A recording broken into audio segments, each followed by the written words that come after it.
Magsasakang Pinoy, programang nagtataguyod sa pagunlad ng sekto ng pagsasaka sa buong lambat ng Cagayan. Hatid sa inyo ng Opisina ng Kagawaran ng Pagsasaka sa Rehiyon 2 at ng himpilang ito. Magsasakang Pinoy, Magsasakang Pinoy. Tulong sama-sama, sa bandang huli mas tataas ang kita. Gaganda ang ating pamayanan, tiyak na unlad ang ating bayan.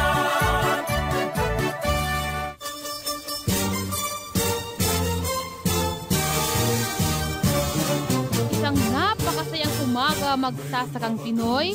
Good morning Region 2. At sa lahat ng mga kapatid nating mga Ilocano na nakatutok ngayon dito sa ating programa na Imbag nga Aldaw kada kayo amin. Sa mga kaibigan nating ibanag dyan, mapya nga agaw ni kamungamin. At para naman sa mga kaeskwela nating mga Itawes, nakasta nga algaw kani kayo ngamin.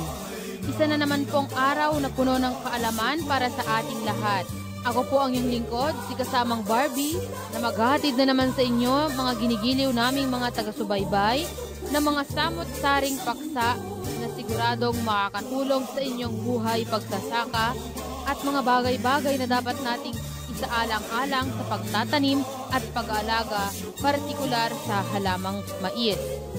Noong Biyernes lamang po, kung inyong maalala, ay isa sa mga pinag-usapan natin ay tungkol sa Asiatic corn borer na isang peste o panira sa mga pananim nating mais.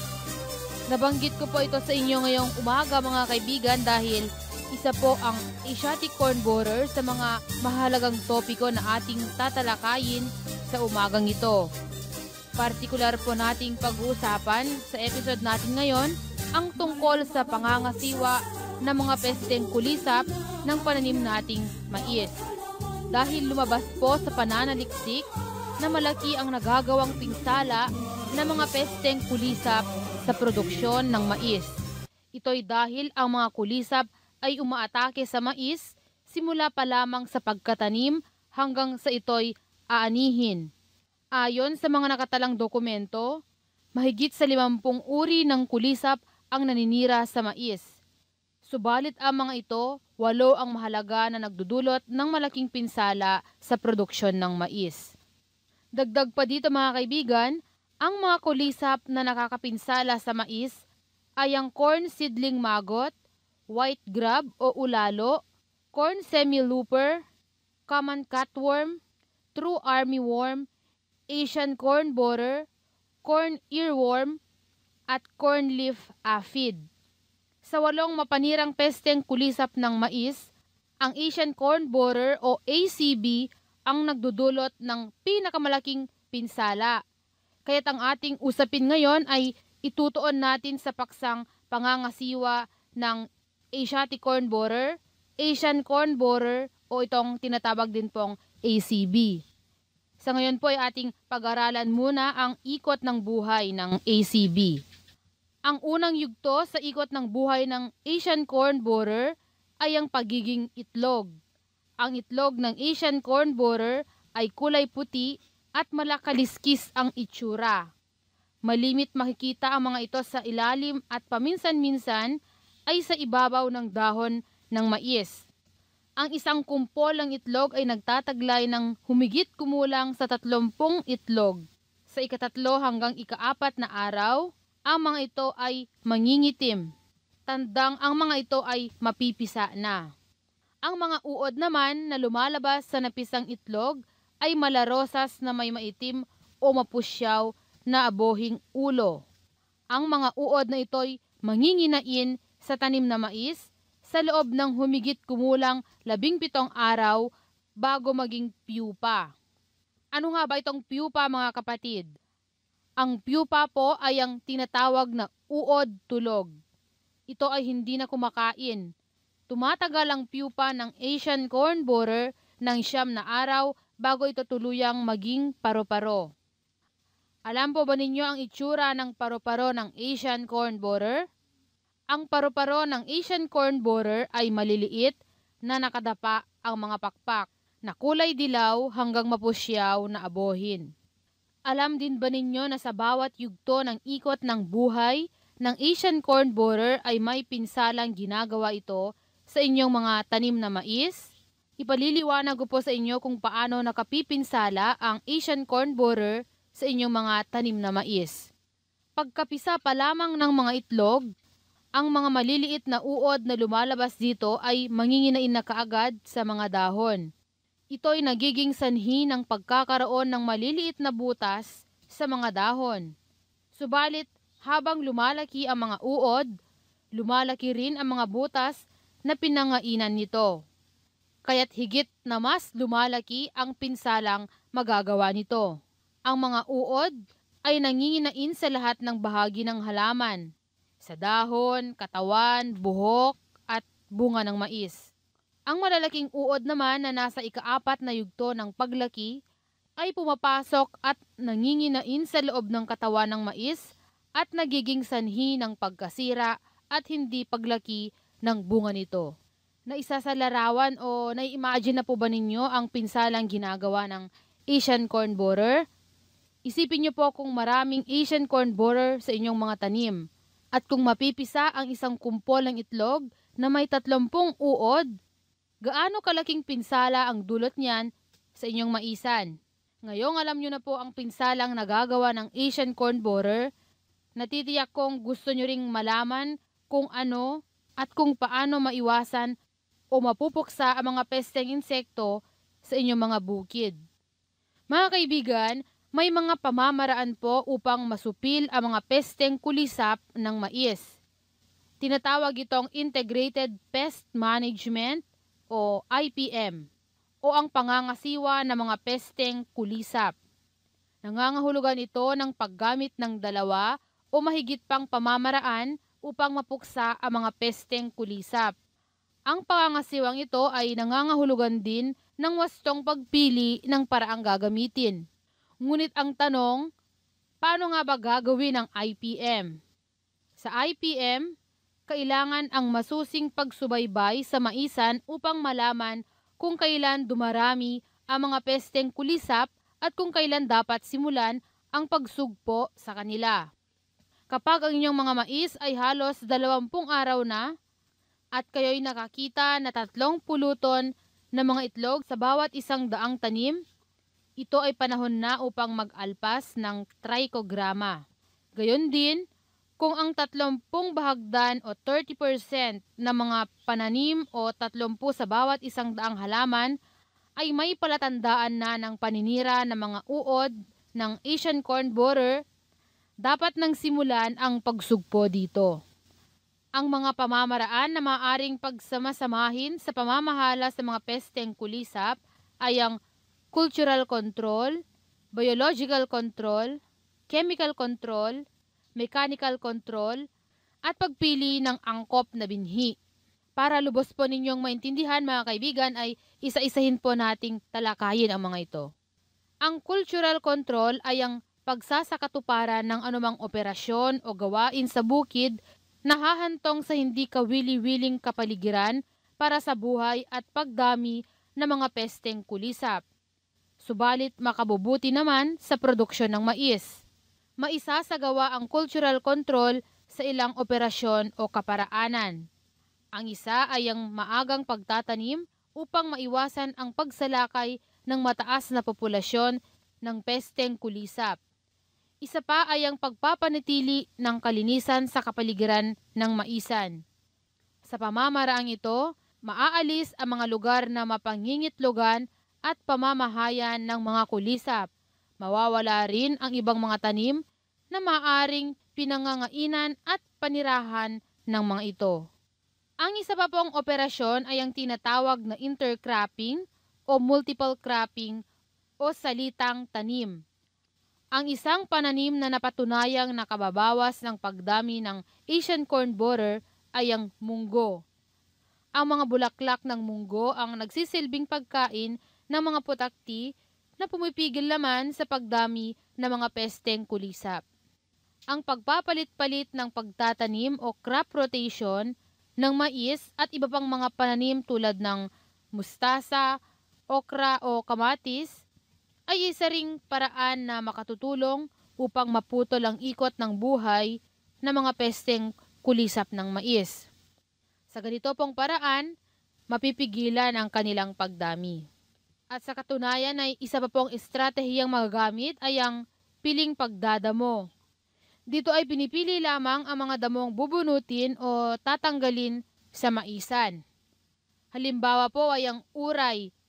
Ang uray ay isang uri ng damo na tinitigilan at tinitirhan ng mga gagamba at flower bugs. Tinatawag ang mga ito na predators. Ang flower bugs ay nanginginain sa itlog at maliliit na uod ng Asian corn borer. Diyan lamang po muna kayo mga kaibigan at tayo'y magbabalik makaraan lamang ang mga ilang paalala. Tulong sama-sama.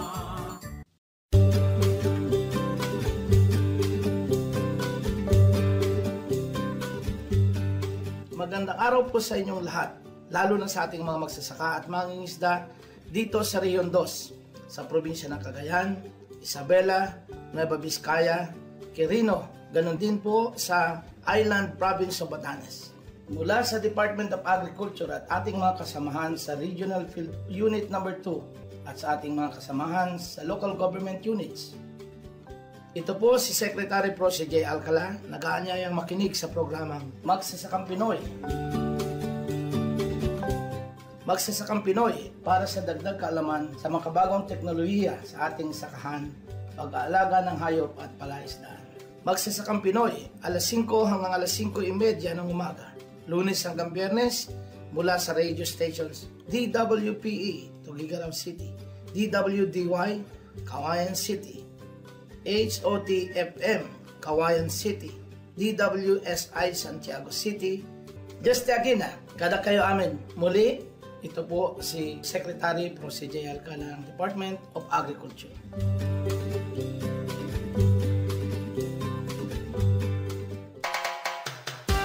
Ang ating programang Magsasakang Pinoy ay napapakinggan din sa mga sumusunod pang himpilan sa DWMR Santiago City, Isabela at sa DWRV Bayombong, Nueva Vizcaya mula alas 5 hanggang alas 5:30 bawat umaga ng Lunes hanggang Biyernes. Sa lalawigan ng Cagayan, Bayan ng Lalo sa himpilang DWRL-FM mula alas 8 hanggang alas 8:30 ng umaga. At sa Bayan ng Apari sa himpilang radyo natin mula alas 11:30 hanggang alas 12 bawat umaga ng Lunes hanggang Biyernes. Maraming salamat po. Kaibigan, problema mo ba ang kalamidad na taunang sumisira sa iyong mga pananim? Wes, narito na ang solusyon. Ang 5-into cropping scheme o 5 beses na pagtatanim sa loob ng 2 taon. Posible kaibigan.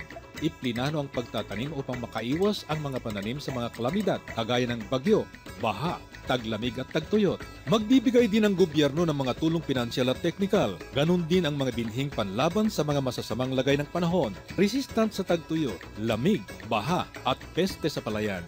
Makiisa at makipagtulungan sa 5-into cropping scheme upang masiguro ang tagumpay ng Rice Self-Sufficiency Program ng pamahalaan. Para sa karagdagang impormasyon, makipag-ugnayan sa pinakamalapit na tanggapan ng NIA o Department of Agriculture sa inyong lugar. Kilos na kaibigan! Ngayon na!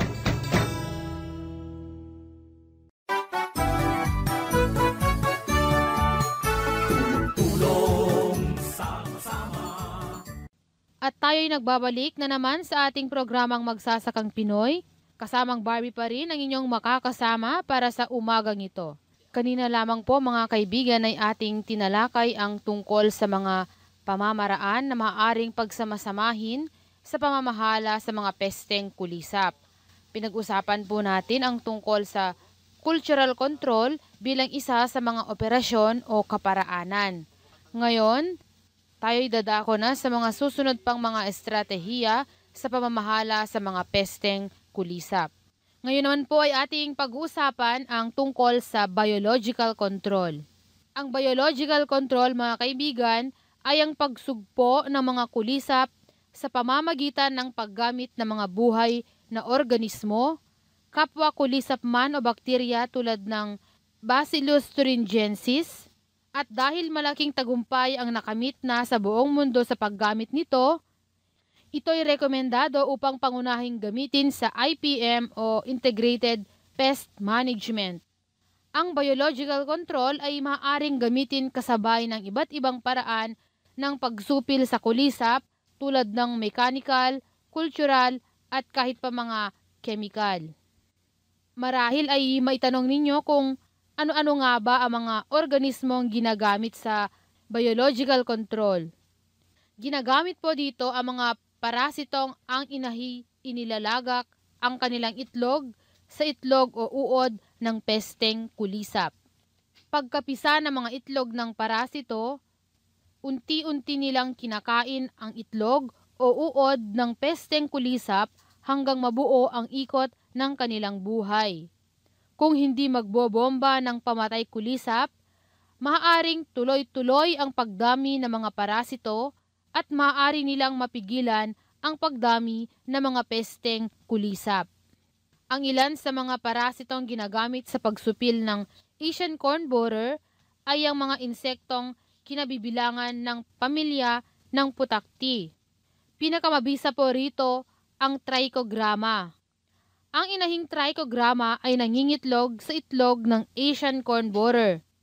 Kapag napisa na ang trichogramma bilang uod, unti-unti nitong kinakain ang itlog ng Asian corn borer. Sa halip na uod ng Asian corn borer ang lalabas sa itlog ng pesteng ito, ang lalabas dito pagkaraan ng 7 hanggang 8 araw ay ang mga lumilipad na trichogramma. Kaya ang trichogramma ay mabisa dahil itlog pa lang ng peste ay kinakain na namang ito. At ang isa pa pong uri ng biological control ay ang paggamit ng tinatawag na predator. Ang predator po ay ang mga buhay na organismong nanginginain sa mga kulisap. Higit itong mas malaki kaysa sa kanilang biktima. At ang pinakamahalagang predator ay ang flower bug, earwigs, lady beetles at mga gagamba. Ginagamit din ang mga mikrobyong nagdudulot ng sakit sa mga pesteng kulisap tulad ng bakterya at fungi. Isang halimbawa po ng bakterya ay ang Dipel, Centere at Turicide. Samantala ang halimbawa naman ng fungi ay ang Metarhizium at Beauveria. Para po sa inyong kaalaman, may mga ilang lugar sa Isabela na lubhang mataas ang likas na populasyon ng trichogramma, Orius at lady beetles. Sa mga lugar na tulad nito, hindi na kailangang magbomba ng pamatay kulisap upang patuloy na dumami ang mga kaibigang kulisap.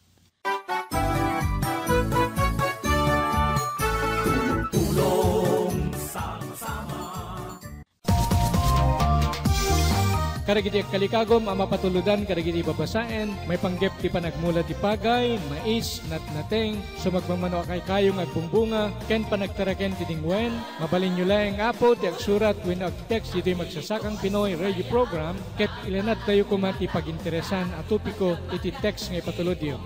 No dagundaway tayo, mabalin met a personal a pamasyar tayo karagiti kasitgan a research outreach stations, wenno satellite stations ti opisina ti Departamento ti Agrikultura dito Region 2, tapno makapili tayo kadagiti sumagmamano a libre a babasaen, wenno makapagbuya tayo kadagiti video presentations, may panggep ti panagtalon. Ije probinsya ti Cagayan, masarakan ti opisina ti Cagayan Valley Lowland Marine Research Outreach Station, ije Minanga Norte, Munisipalidad ti Gig, wenno kadagiti satellite stations detoy, ije Abulog Seed Farm, Magire, Lukban Abulog, ken Cagayan Breeding Station, ije Magirig, Sulana. Ije probinsya ti Isabela, masarakan ti opisina ti Cagayan Valley Integrated Agricultural Research Center, ije San Felipe, Munisipalidad ti Lagan, wenno kadagiti satellite stations detoy, ije Isabela Breeding Station, UPI, Gamo, ken Regional Crop Protection Center, San Vicente Hill, Ilagan. Ije probinsya ti Nueva Vizcaya, masarakan ti opisina ti Cagayan Valley Hillyland Research Outreach Station, ije Sitio Tapaya, Villaros, Munisipalidad ti Bagabag. Ijay probinsya ti Quirino, masarakan met opisina ti Cagayan Valley Upland Research Outreach Station, ijay barangay Tungo, munisipalidad ti Aglipay. Ijay met probinsya ti Batanes, masarakan ti Cagayan Valley Inland Agricultural Research Outreach Station, ijay kabesera na ti Pasco. Gundawayan tayo kumadig iti serbisyong ipapaay dagiti research outreach ken satellite stations ti opisina ti Departamento ti Agrikultura ditoy Region 2. Nagyaman kami hapon.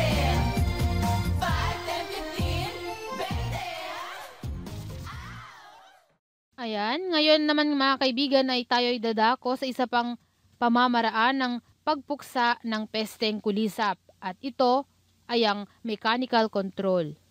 Karaniwang paraan nito ay ang tinatawag na detasseling technique o ang pagtatanggal ng lalaking bulaklak. Pagkapisa ng itlog ng Asian corn borer, ang ugali ng uod ay umakyat papunta sa bulaklak.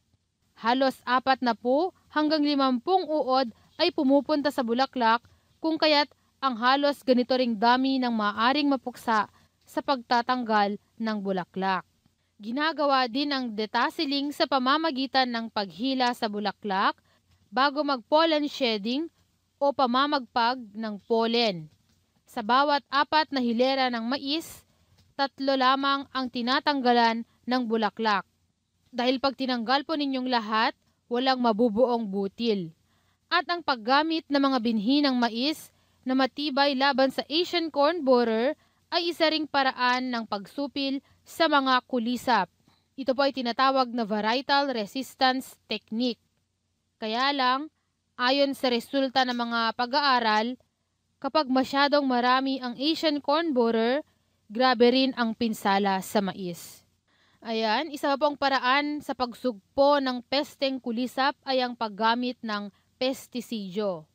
Gayon sa pamamaraang IPM o Integrated Pest Management, ipinapayong gamitin lamang ang pestisidyo kung kinakailangan at dapat ay ayon sa Economic Threshold Level o ETL. Kung susundin ang ETL, maaari lamang kayong gumamit ng pestisidyo kung sa bawat 100 halaman ay may 100 uod o kaya naman ang 30 sa 100 halaman ay may palatandaan ng paninira ng corn borer. Mahalaga ring inyong piliin ang insecticide na gagamitin at bawasan ang agwat ng pagbobomba. Depende rin sa dami ng pesteng kulisap. Ano pa ba ang ibang pamamaraan sa pagsugpo ng Asian corn borer? Meron pa po ba kayong alam? Pwes ito pa po. Ang paggamit ng sex pheromone ay isa pang pamamaraan. Ang sex pheromone ay isang kemikal na lumalabas sa babaeng paru-paro upang maging kabigha-bighani sa pangamoy ng lalaking paru-paro. Hindi ito pangkaraniwang mabibili sa tindahan, subalit maaaring gamitin ang birhin na babae upang mabighani at mahuli ang mga lalaki. Kung hindi nakapagtalik ang babae, ang mga itlog nito ay baog. Ang pag-alpas rin ng sterile o baog na paru-paro sa pamamagitan ng pagpaparadiate ng mga pupa o paru-paro ay isa ring paraang maaaring gamitin. Subalit ang paraang ito ay hindi praktikal na gamitin dito sa ating bansa. Ang paggamit ng pestisidyo na buhat sa mga halaman ay isa ring paraan ng pagpuksa sa kulisap. Ang katas ng mga halamang marigold, makabuhay, malaubi, aristolochia, neem at deris ay nakalalason sa Asiatic corn borer. At isa pa, ang paggamit ng tinatawag na BT corn ay isa ring paraan ng pag-iwas sa atake ng Asian corn borer. Kung inyo pong matatandaan mga kaibigan ay atin po itong tinalakay noong mga nakarang araw dito sa Magsasakang Pinoy. Ang BT corn ay isang uri ng mais na nilalagyan ng BT gene o isang bakteryang nakukuha sa lupa. At ito ay ang tinatawag na Bacillus thuringiensis. Nasubukan na ang mais na may BT gene ay walang pinsala sa Asian corn borer dahil ito ay may gene na galing sa bakterya at nakakagawa ng protein na kalaban ng Asian corn borer. Ito ay ligtas sa tao. Ilang milyong tonelada na ng mais ang naitanim at nagamit na sa buong mundo at wala ni isang taong nagkasakit dahil dito. Ito'y lalo na sa atin pagkat ang mais na inaangkat natin ay yellow corn at siyang ginagamit na pakain sa hayop. Hindi natin nakakain diretso ang BT corn. Kung sakali man, ligtas itong kainin. Pansamantala pa muna nating puputulin ang ating usapan at tayo'y magbigay daan naman para sa mga ilang mahalagang anunsyo.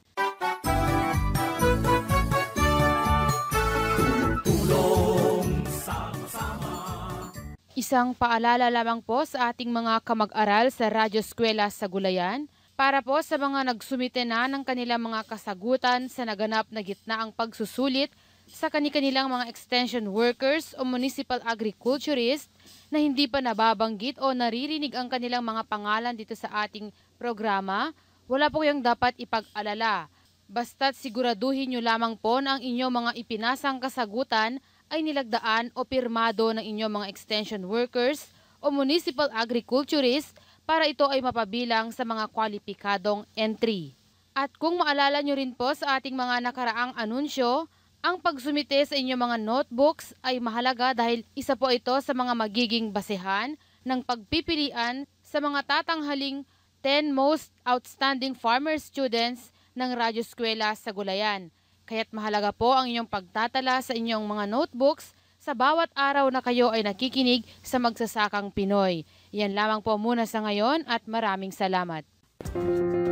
Sa sama-samang pagtutulungan at maagap na paghahanda ng ating pamahalaan, muling pinatunayan ng mga Pilipino na kaya nating bumangon mula sa pagkakalugmok.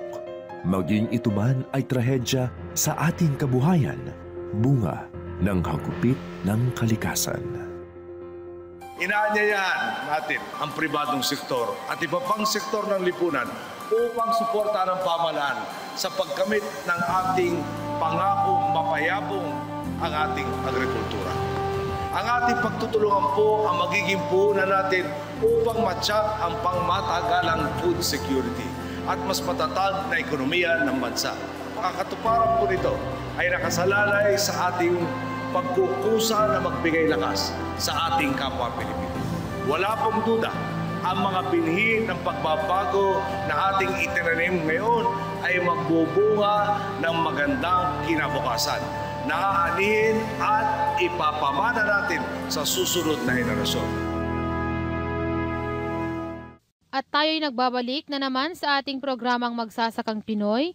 Kasamang Barbie pa rin ang inyong makakasama para sa umagang ito. Tayo na po ay magpapatuloy at magbalik-aral sa mga usaping ating tinalakay kanina tungkol sa mga pangangasiwa ng mga pesteng kulisap ng pananim nating mais. Mga kaibigan, atin pong tandaan ang mahigit 50 uri ng kulisap na naninirahan sa mais. 8 ang nagdudulot ng pinakamalaking pinsala. Ito ang Asian corn borer, corn seedling maggot, corn earworm, true armyworm, common cutworm, semi-looper, white grub o ulalo, at corn leaf aphid. Sa 8 ito, ang Asian corn borer ang nagdudulot ng pinakamalaking pinsala. Tandaan niyo po yan. Ang paraang Integrated Pest Management o IPM ay ipinapayong gamitin upang masupil ang mga pesteng kulisap ng mais. Ang IPM ay ang paggamit ng 2 o mahigit pang pamamaraan upang mabawasan ang mga pesteng kulisap. Kabilang sa mga pamamaraang maaaring pagsamasamahin ay ang cultural control tulad ng pagpapalit-palit ng pagtatanim, maagang sabay-sabay na pagtatanim at ang piling pagdadamo. Ang isa pa pong paraan ay ang biological control. Dito ay gumagamit ng mga buhay na organismo na pumupuksa sa pesteng kulisap. Ang mechanical control naman ay kinabibilangan ng pagtatanggal ng bulaklak at pag-aagwat ng pestisidyo kung kinakailangan at batay sa economic threshold level. Ang iba pang pamamaraan ay ang paggamit ng sex pheromone at ang tinatawag na BT corn. Lubos po kaming umaasa na nakatulong ang programang ito upang mabigyan kayo ng karagdagang kaalaman sa produksyon ng mais, mga kaibigan. Naway gamitin ninyo ang mga kaalamang ito upang lalong paunlarin ang industriya ng mais dito sa ating bansa at lalong higit upang gawing masagana ang ating kabuhayan. Hanggang dito na lamang po ang ating leksyon sa umagang ito. Subaybayan nyo lamang ang ating programang Magsasakang Pinoy mula Lunes hanggang Biyernes at makakaasa po kayo muli sa mga mahalagang topiko ukol sa buhay pagsasaka. Ako po si kasamang Barbie na inyong naging katuwang sa umagang ito. Muli, paalam po at magandang araw sa inyong lahat. Magili naming taga-subaybay, ating natunghayan ang isa pang edisyon ng programang Magsasakang Pinoy na nagbigay alam ng sari-saring impormasyon tungo sa ikaunlad ng sekto ng pagsasaka sa buong lambak ng Cagayan. Inihatid sa inyo ng Opisina ng Kagawaran ng Pagsasaka sa Rehiyon 2 at ng himpilang ito. Magsasakang Pinoy, Magsasakang Pinoy!